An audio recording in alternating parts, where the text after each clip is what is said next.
सर्वत्र विराजमान शब्द स्वरूप परम पूज्य स्वामी जी महाराज के श्री चरणों में कोटि कोटि नमन प्रणाम करते हुए इस सत्संग समारोह में पधारे हुए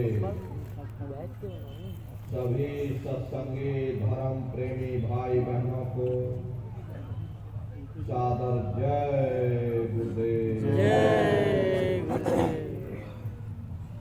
प्रेमी भाई बहनों, हम आप परम सौभाग्यशाली हैं। कैसे कलिकाल में हम लोगों को ये मानव तन, ये मनुष्य शरीर प्राप्त हुआ, उससे भी परम सौभाग्य की बात है कि मनुष्य रूपी मंदिर में बैठ करके हम लोगों को सत्संग सुनने का अवसर मिल रहा। जब जन्म जन्मांतरों के शुभ पुण्य कर्म संचय होते हैं, तब बड़े ही सौभाग्य से ऐसा दुर्लभ अवसर प्राप्त होता। सत्संग जन जो कोई पावे, मैलाई सब कट कट जावे। ये सत्संग है, ये कोई कथा और कीर्तन नहीं, किस्से और कहानियां नहीं, ये महात्माओं की अजर अमर वाणियां हैं। यदि आपने ध्यान से सुन लिया तो निश्चय ही आपको अपने मानव जीवन के उद्देश्यों के बारे में पता चलेगा कि आखिर मनुष्य शरीर हमको क्यों मिला, क्या इसका उद्देश्य है, मरने के बाद हम कहाँ जाएंगे, हमारे बाल बच्चे कहाँ जाएंगे, हमारे रिश्ते नातेदार कहाँ जाएंगे और कैसे हमारी जीवात्मा का कल्याण होगा। इन सभी प्रश्नों की जानकारी आपको सत्संग के माध्यम से प्राप्त होगी। इसलिए प्रेमी भाई बहनों, एक एक वचन को बड़े ध्यान के साथ आप लोग सुनिएगा, समझने की कोशिश करिएगा और अपने जीवन में अमल लाइएगा। प्रेमी भाई बहनों, ये सत्संग है और संतों महात्माओं के सत्संग में कभी किसी जात और बिरादरी, किसी कौम या मजहब या किसी भी व्यक्ति विशेष की कभी कोई निंदा, चुगली, आलोचना या किसी की बुराई नहीं की जाती। अरे नारियों, जब हम लोग इस संसार में पैदा हुए तो ना कोई जात और बिरादरी लेकर के आया, ना कोई कौम या मजहब लेकर के आया, न कोई अपना नाम लेकर के आया। सिर्फ नंगे रोते हुए हम लोग इस संसार में पैदा हो गए। बाद में जो औजार उस परम पिता परमात्मा ने बख्शे, मन, बुद्धि और चित्त, उससे जब हमारे अंदर चेतना आ गई, तब हमारा नाम पड़ गया, कर्म के अनुसार हमारी जाति बन गई। धीरे धीरे हमारा फैलाव दुनिया में होता चला गया। हमने बाल बच्चे बना लिए, हमने रिश्ते नातेदार बना लिए, हमने कुटुंब परिवार वाले बना लिए, हमने ये जमीन और जायदाद हासिल कर ली और इसको अपना समझ करके हम आप यहीं पर बैठ गए।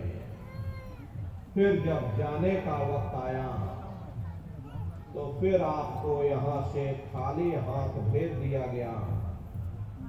ना आपके साथ आपका नाम गया, ना आपके साथ जमीन और जायदाद गई, ना आपके साथ जात और बिरादरी गई। मन को, बुद्धि को, चित्त को और जीवात्मा को निकाल करके इस शरीर से बाहर कर दिया। ये शरीर आपका यही जमीन पर गिर पड़ा, क्योंकि जीवात्मा के निकाल जाने के बाद ये शरीर सिर्फ एक माटी का पुतला है, उससे ज्यादा कुछ भी नहीं। आप इस मिट्टी के पुतले को ले जाकर धर्मराज की कचहरी में प्रेमी भाई बहनों शमशान भूमि पर जला करके राख कर दोगे और जीवात्मा को ले जाकर के धर्मराज की कचहरी में पेश कर दिया जाएगा। वहां पलक झपकते ही तुम्हारे अच्छे बुरे कर्मों का हिसाब किताब हो जाएगा। धर्मराज तुमको सजा सुना देंगे कि ले जाओ इनको फलाने नरक में डाल दो, क्योंकि मैंने इनको मौका दिया था कि अब की बार गीता रामायण को पढ़ करके, उन धर्म पुस्तकों को पढ़ करके, किसी संत महात्मा की खोज करके, उनके बताए हुए रास्तों पर चल करके अपनी जीवात्मा का कल्याण करा लेना। इस उद्देश्य के लिए मैंने इनको मनुष्य शरीर दिया था, लेकिन इन्होंने अपना उद्देश्य पूरा नहीं किया। जब जब ये मनुष्य शरीर में आए, कभी इन्होंने विचार ही नहीं किया कि आखिर ये मनुष्य शरीर हमको क्यों मिला, क्या इसका उद्देश्य है, मरने के बाद हम कहाँ जाएंगे, हमारी जीवात्मा कहाँ जाएगी और क्या उसकी हालत होगी। प्रेमी भाई बहनों, ये पराविद्या महात्माओं की पराविद्या है। हम आप इस जड़ संसार में फंस करके उस पराविद्या से अनभिज्ञ हो गए और अपने उद्देश्यों को भूल गए, अपने वादे को हम आप भूल गए। वो वादा जो हमने आपने माँ के गर्भ में किया था, जब माँ के गर्भ में हम आप उल्टे लटके हुए थे, सिर हमारा नीचे था, पैर हमारे ऊपर थे, उस समय हमने आपने उस परमात्मा से वादा किया कि हे परमात्मा, इस बार हमको मनुष्य शरीर दे दो, हम भजन करेंगे, भक्ति करेंगे, हम अपनी जीवात्मा का कल्याण करेंगे। लेकिन मनुष्य शरीर मिलने के बाद में ना आपने भजन किया, ना भक्ति की, बस माया की छाया में फंस करके इस मिथ्या जगत को अपना मान करके हम आप इसी में गोता खा रहे। हरे प्रेमी भाई बहनों, इस दुनिया में हित मित भाई बंधु, रिश्ते नातेदार, कुटुंब परिवार वाले, इनमें से कोई भी चीज तुम्हारी जीवात्मा को उस अधोगति से बचा नहीं सकती। हम कौन हैं, हम कहां से आए हैं और हमें जाना कहां है, ये मानव मात्र के लिए एक जटिल प्रश्न बना हुआ है। इस प्रश्न का हल तब तक नहीं होगा जब तक इस धरा भूमि पर कोई संत महात्मा फकीर न मिल जाए। इसीलिए वह मालिक अति दया और कृपा करके संतों महात्माओं को इस धरती पर भेजते हैं। संत महात्मा फकीर यहाँ पर आकर के हम जीवों को समझाने की कोशिश करते कि भाई हम आए वही देश से जहां तुम्हारो धाम और तुमको घर पहुंचावना एक हमारो काम।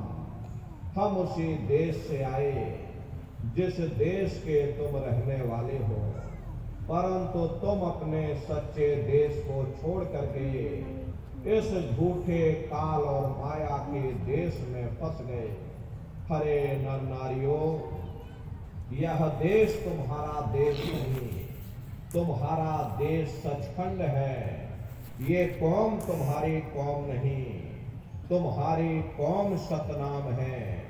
और ये जीवात्मा उस सतनाम रूपी समुद्र की बूंद है। इस बूंद को समुद्र से मिलाओ, यानी इस जीवात्मा को उस परमात्मा से मिलाओ। महात्मा समझाने की कोशिश गाड़ी का बॉटल में से पानी लेके आए। भाई वो परमात्मा है, गाड़ी का बॉटल में वो पानी आपको मिलेगा जीते जी और एक मिलेगा। बोतल है इसे मनुष्य शरीर में मिलेगा, वहाँ से भर के ले आने। इसे मनुष्य सत्संग शरीर वजह के से। अंदर जा करके परमात्मा से मिलने का वह कोशिश कर बाद में एकमात्र दरवाजा है। उस दरवाजे का जो ना भेद चुनते हैं। केवल संतों महात्माओं को ही प्राप्त है। ये दुनिया के लोग, दुनिया की आवाम जनमानस दुनिया के ज्ञान को पढ़ करके अहंकार में डूबे रहते हैं और उसको कि हमसे बड़ा वहाँ बैठाना। कोई ज्ञानी नहीं। लेकिन उन बेचारों को नहीं वहाँ पर मालूम बैठाना। कि जहाँ समझा? दुनिया और का नाक साफ कर ज्ञान देना समाप्त इसको, या नाक होता साफ है, करके आ जाना। उसी के सिर की चोटी से ये आध्यात्मवाद, वहीं पे बैठ। आत्मा और परमात्मा का ये गुण ज्ञान रहस्य विज्ञान प्रारंभ। निस्वार्थ भाव से सेवा करे, सत्य दया अहिंसा परोपकार आदि गुणों को अपने जीवन में उतार करके और किसी संत महात्मा की खोज करके उनके बताए हुए रास्तों पर चल करके मालिक की भक्ति करके अपनी जीवात्मा का कल्याण करा ले, यही इंसान का सबसे बड़ा मानव धर्म है।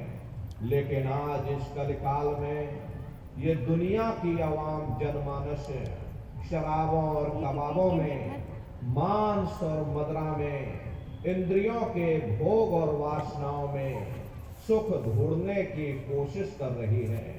ये चरित्र पतन जैसे कार्यों को अपना करके ये आवाम जनमानस कैसे सुखी हो सकती? पहले अपने चरित्र जैसे धन को इकट्ठा करो, क्योंकि चरित्र ही सब कुछ है। चरित्र ही मानव धर्म की पूंजी है। जो इंसान अपने इखलाक ईमान को बरकरार रखता, वही इंसान चरित्रवान है। ये दुनिया भर के रगड़े झगड़े, पिता पुत्र में लड़ाई, आदमी औरत में लड़ाई, हर परिवार में लड़ाई, समाज में लड़ाई, जातियों में लड़ाई, मुल्क में लड़ाई, हरे नर नारियों, ये इंसानों का काम नहीं, ये हैवानों का काम है। इसलिए पहले आप इंसान बनो, चरित्रवान बनो, महात्माओं के समीप आओ। वे जो दया का प्रसाद दें, उसे खुशी खुशी ले करके अपने निज घर को जाओ, जहां न फिर जन्मना है और ना ही फिर मरना है। इसीलिए हमारे गुरु महाराज परम संत बाबा जय गुरुदेव जी महाराज ने आवाम जनमानस के बीच में ये आवाज लगाई है कि ऐ इंसानों, तुम अपने दीन ईमान पर वापस आ जाओ और इस जिस्मानी मंदिर में बैठ करके भगवान का सच्चा भजन करो, जिससे तुम्हारी जीवात्मा नरकों में जाने से बच जाए। अरे हम माने ना माने, लेकिन संत महात्मा त्रिकालदर्शी होते हैं, वे सब कुछ जानते हैं। अगर हम उनके वचनों को मान जाएंगे तो हम लोग बच जाएंगे, नहीं तो खाई और खंदक में जाकर गिर जाएंगे। इसलिए प्रेमी भाई बहनों, अभी वक्त है उस मालिक से सच्ची प्रार्थना करने का, खुदा के सामने अपने गुनाहों की माफी मांगने का, धर्म मजहब के नाम पर लड़ने झगड़ने का नहीं, जात और बिरादरी के नाम पर लड़ने झगड़ने का नहीं। हमने बहुत लड़ लिया, बड़े बड़े झगड़े और फसादे की, बड़ी बड़ी नुक्ताचीनी की, सिवाय नफरत के हमको क्या मिला। नफरत की ऐसी ज्वाला जली जिसमें घर जल गया, परिवार जल गया, समाज जल गई, जातियां जल गई, अब सारा देश जल उठा। इसीलिए सारी मानवता बहुत थक गई। हर कोई ऐसी छांव चाहता है जहां उसे ठंडक मिले, शांति और सुकून मिले। ये सब वही मिल सकते हैं जहां शांति के संदेश होते, सुकून के संदेश होते, मानव धर्म और मानव कर्म के संदेश होते। और ये संदेश केवल संत महात्मा फकीर देते हैं, जो समदर्शी होते हैं, जो समस्त जीवों के अंदर उस प्रभु के अंश को देखते हैं। ऐसे समदर्शी उन महात्माओं की खोज करो। ये मत देखना कि महात्मा के जाति के हैं, महात्मा किस बिरादरी के हैं। हरे जातियां कर्म के अनुसार बनाई गई, जन्म के अनुसार नहीं। मनुष्य की एक ही जाति है, वो है मानव जाति। और इसी मानव जामे में बैठ करके हमें उस मालिक की भक्ति करनी है। हरे प्रेमी भाई बहनों, सुपच जात के भंगी थे, रैदास जी जात के हरजल थे, मीराबाई जात की छत्राणी थी। अगर वे सब उस मालिक को प्राप्त कर सकते हैं तो आप भी उस मालिक को प्राप्त कर सकते हो। लेकिन बगैर महात्माओं के, बगैर मुर्शिद के कोई भी जीव इस संसार समुद्र से ना कोई पार हुआ और ना ही कोई हो सकता। ये समुद्र ऐसा है जिसके ना इस किनारे का पता, न उस किनारे का पता कोई नहीं जान सकता। ये दुनिया कब बनी, कितनी बार प्रलय और महाप्रलय हो गई, लेकिन इतना जरूर मालूम है कि जिस दिन से दुनिया बनी है हम लोग यहीं पर भटका खा रहे। अगर इधर से हवा चली तो नैया हमारी उधर चली गई, और अगर उधर से हवा चल गई तो हमारी नैया डगमगाते हुए इधर चली गई। न जाने कितने युग और कल्प बीत गए, लेकिन हमारी ये नैया आज तक इस भव सागर से किनारे नहीं लगी। इसलिए नारियों, सौभाग्य से वक्त का इतना बड़ा वरदान